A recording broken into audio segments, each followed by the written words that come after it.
Oh my god, it had a horrendous 30-inch blade! Why, size doesn't really matter when you're talking about stabbing.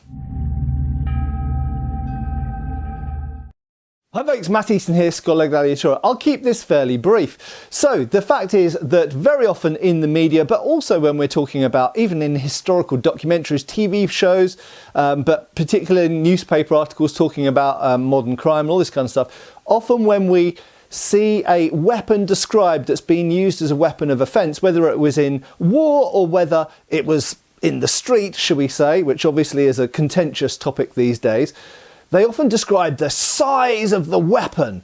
Well, I've got a news flash for you. When we're talking about stabbing, size doesn't really matter very much, certainly not above about 3 inches. How do I know this? Quite simply because I've spent my life studying historical sources that talk about use of swords, use of bayonets, use of knives in history. This was a hugely studied subject in the 19th and 20th centuries. A huge amount of attention by military doctors and also people designing weapons for the military and in some cases for self-defense studied this very topic. And many people concluded that essentially a stabbing weapon, let's say a sabre, only needs to penetrate the opponent's body by about 3 or 4 inches for it to be potentially fatal. If you penetrate 20 inches, well, where does that get you? It gets you out the back, okay? So it doesn't make any difference. Once you have gone into the target a certain amount, all you're doing after that is pushing out the other side. It's not going to increase the danger of the weapon. Now let's think about this for a second. So let's look, bayonets, for example, often only have 6 or 7 inch blades in the modern world. But if we look at the famous Fairbairn Sykes, this is an original World War II dagger.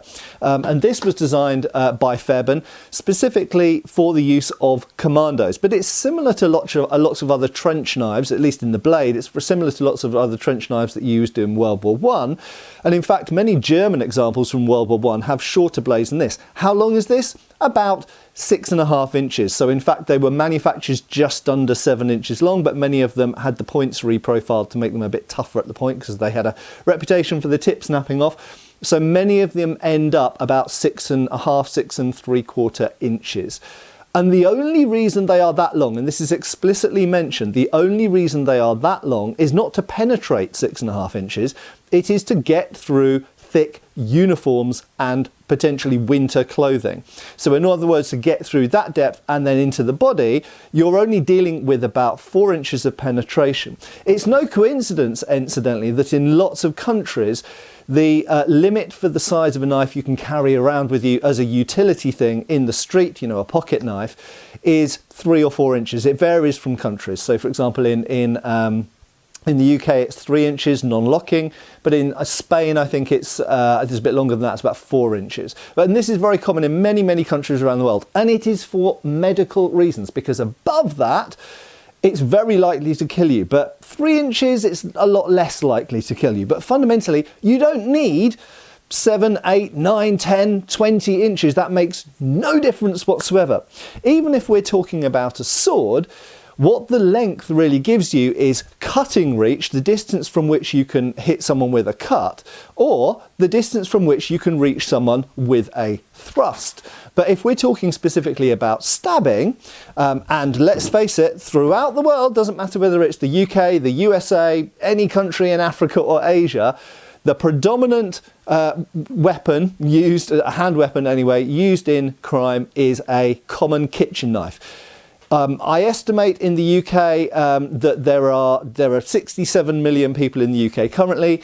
On average, there's probably about 3 or 4 times, perhaps even more than that, kitchen knives than there are humans in the UK. So think about how many kitchen knives are in the UK. Therefore, statistically, it's estimated in the UK that in stabbings, not overall knife crime, but in stabbings specifically in the UK, kitchen knives make up probably between 70 and 80% of all of the knives used in stabbings. And obviously, if you remove the machetes and you remove the samurai swords, you remove all the other things, these are still omnipresent, as I've talked about in many previous videos. That is, like, any idiot can work out that, it's pretty obvious. But fundamentally, most kitchen knives are long enough to, unfortunately, be fatal, as are chisels, screwdrivers, and lots of things in the world. And even combat knives are often not particularly big because they don't need to be. So I'm going to wrap it up there, but really to say that when the pearl clutchers are like, oh my God, it had a 20-inch blade,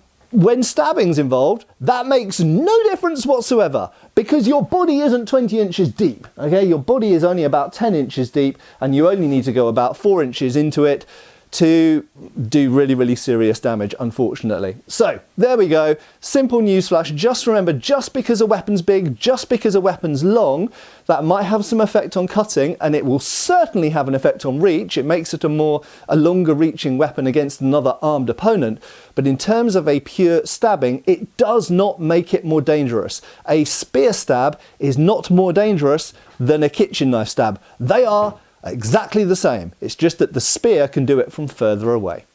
Thanks a lot for watching. I have been Matt Easton. I'll see you again on the channel, and take care, folks.